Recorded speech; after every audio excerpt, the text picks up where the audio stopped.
estamos con Edgar Aponte del Southeastern Seminary en Carolina del Norte y Sam Masters, que está con nosotros desde Argentina, en Córdoba.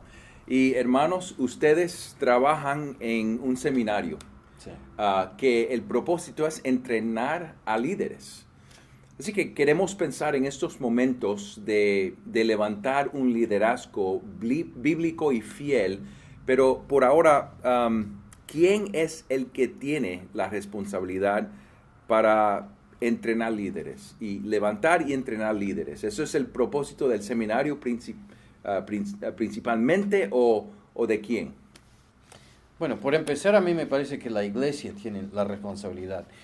Por supuesto, los ancianos en cada iglesia deben estar cuidando, velando, viendo quiénes son los jóvenes líderes que a lo mejor uno tendría que ir preparando, pero creo que la iglesia en general, la iglesia es columna y baluarte de la verdad, entonces la iglesia misma tiene la responsabilidad de asegurarse de que tiene un pastor, un anciano preparado para el ministerio. Edgar, si yo soy un joven y yo creo que estoy llamado al ministerio, yo puedo proclamar que soy ministerio. ¿Cómo hay un proceso o debe de haber un proceso de confirmación y afirmación? Totalmente de acuerdo con lo que el hermano don Samuel decía. Los puritanos hablaban de lo que se llamaba un llamado interno y un llamado externo. Yo puedo tener un llamado, sentir que soy llamado al ministerio pastoral, pero si yo no tengo la calificación, ¿verdad? No tengo los requisitos que la Biblia plantea, por ejemplo, 1 Timoteo 3, yo no estoy llamado. Fuera ese llamado interno es confirmado por el llamado externo de los líderes de la iglesia y la iglesia como congregación, afirmando el llamado y los dones y el servicio de esa persona. Si yo siento que soy llamado y no estoy sirviendo, pero yo voy a servir cuando me llamen como líder, yo quizás no estoy llamado. El que quiere servir y tiene ese llamado va a comenzar a servir en la iglesia independientemente de que tenga un título de pastor o no. Entonces la iglesia a través de los líderes van cultivando ese llamado y van formando y discipulando a esa persona en un llamado que la persona pueda tener. Y en este proceso se va a discernir si es un llamado del Señor o no un llamado del Señor. Okay.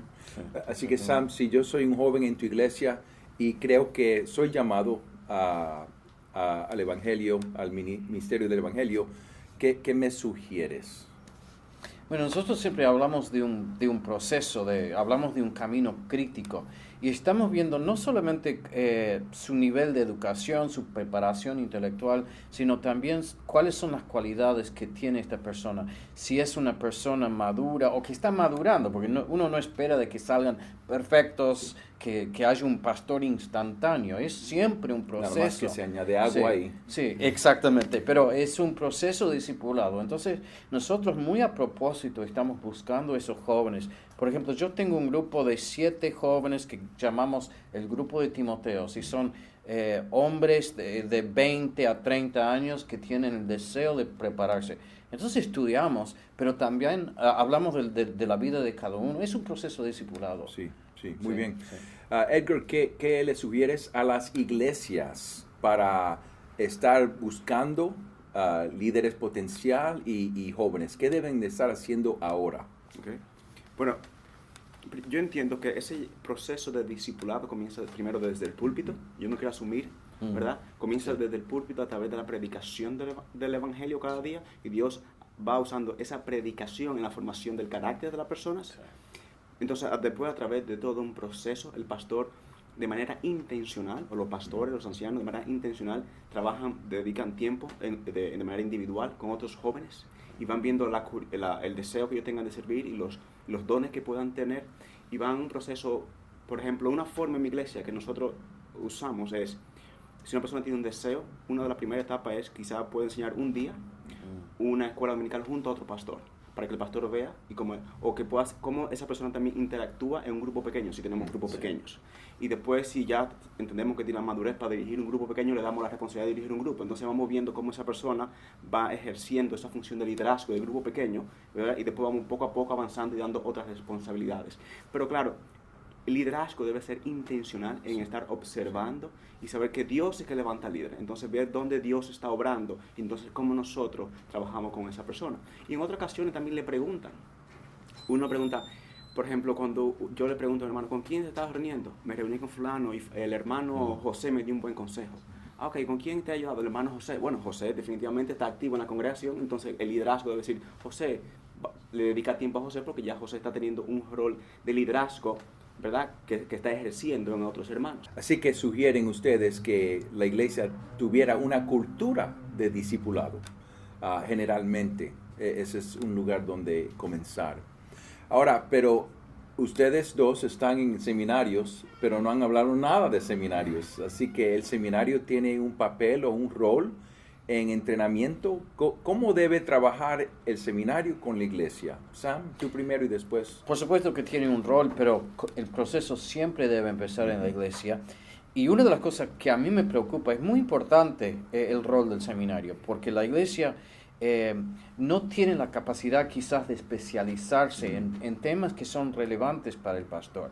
Pero también existe el peligro de que el estudiante vaya al seminario y el modelo que ve es el modelo del profesor, que muchas veces es un modelo muy bueno, pero a veces sale el alumno el estudiante con el deseo de ser profesor y no de ser pastor. Sí. Y entonces, donde hay buenos profesores, ellos se dan cuenta de eso y le dan importancia al rol del pastor. Entonces, esa es una de las grandes preocupaciones. Pero, como digo, la iglesia no puede, por ejemplo, ¿cómo vamos a enseñar griego y hebreo? Es algo medio complicado. Algunas iglesias quizás lo pueden hacer, pero en general es algo que es bueno dejar en manos del seminario, que su función es de especializarse. Muy bien. Edgar, ¿quieres añadir algo? Totalmente de acuerdo con eso. Okay. Yo entiendo que el seminario es como un brazo, ¿verdad?, que asiste a la iglesia en una formación. Por ejemplo, los seminarios no desarrollan líderes. Los líderes Dios los desarrolla en el contexto de iglesia local. Y aun cuando la persona va al seminario, debe estar involucrado en un contexto de iglesia local. Sí, porque sí. El hecho de que yo vaya al seminario no significa que yo me voy a divorciar del contexto de la iglesia. Y uno de los requisitos que nosotros tenemos para cada persona que aplique al seminario es que tenga la carta de recomendación de sus pastores. Sí. Porque nosotros no queremos que la persona venga si su iglesia no entiende que la persona debe de venir al seminario. Sí. Y en otros casos también, cuando la persona, si el señor, el hermano es casado, que un testimonio donde la esposa afirme ese consentimiento, porque no queremos que venga el hermano y eso va a causar un problema en matrimonio, porque no queremos una persona entrenándose en el ministerio y que después tenga una casa fallida, ¿verdad? Sí, sí. Un matrimonio que haya fallado, porque eso sería contraproducente. Sí, entonces, sí, todo ese tipo de cosas nosotros tratamos de que estén involucradas en el mismo proceso de admisión. Sí. Sí. No, iba simplemente a decir que también, si existe la oportunidad de mandar un estudiante a un seminario que está un poco lejos de la iglesia, es importante que la iglesia no se olvide de ese estudiante, que los pastores ancianos mantengan una relación de discipulado con ese estudiante, para que no se vaya desviando, no solamente por ahí doctrinalmente, porque si uno lo manda a un seminario de confianza, no pasa por ahí el problema. El estudiante puede perder su enfoque original y necesita mantener ese contacto con sus pastores y con la vida de la congregación que lo ha enviado. Sí, sí, porque ustedes han enviado por lo menos 2 que yo sé, sí, estudiantes a los Estados Unidos, desde Córdoba. Sí, sí. Que no es el modelo ideal, sí, pero de todas formas, si no importa la distancia, es importante mantener esa relación, porque sigue siendo responsabilidad de la iglesia. Nosotros estamos dejando que el seminario haga una parte de la tarea, pero nosotros seguimos teniendo la responsabilidad. Okay, la última pregunta. ¿Todos deben de ir al seminario si tienen un llamado al ministerio? No. Okay. Esa sería la pregunta. ¿Quiénes deben ir? Es un pregunta ya más difícil porque depende de cada contexto local. Hay personas que Por eso te la dejo a ti. Sí. Hay personas que están llamadas al ministerio pastoral. Primero yo quiero hacer una cosa.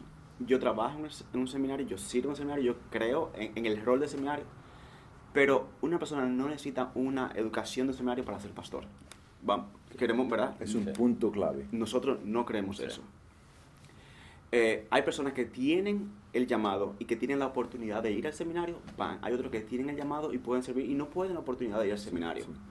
Entonces, la pregunta, yo digo, es difícil porque debe responderse dependiendo cada caso y se debe responder en el contexto de iglesia. O sea, yo desde el seminario no sé quién puede venir y no, porque yo no conozco el carácter de la persona y cómo esa persona ha ido creciendo en el evangelio, cómo ha ido creciendo en su vida, ¿verdad? En su madurez espiritual. Entonces, eso es algo ya que la iglesia local es responsable de quién debe ir al seminario. Sí, sí. Sí. Es parte de el contexto es ese proceso discipulado y depende de la persona y depende de la situación y no se debe tomar una decisión aislada de ese proceso discipulado en la vida de cada persona. Y hoy en día hay más opciones para estudiar en seminarios en línea, por ejemplo, y quedarse en la iglesia local. Sí. Bueno, hermanos, gracias por su sabiduría y gracias a ustedes.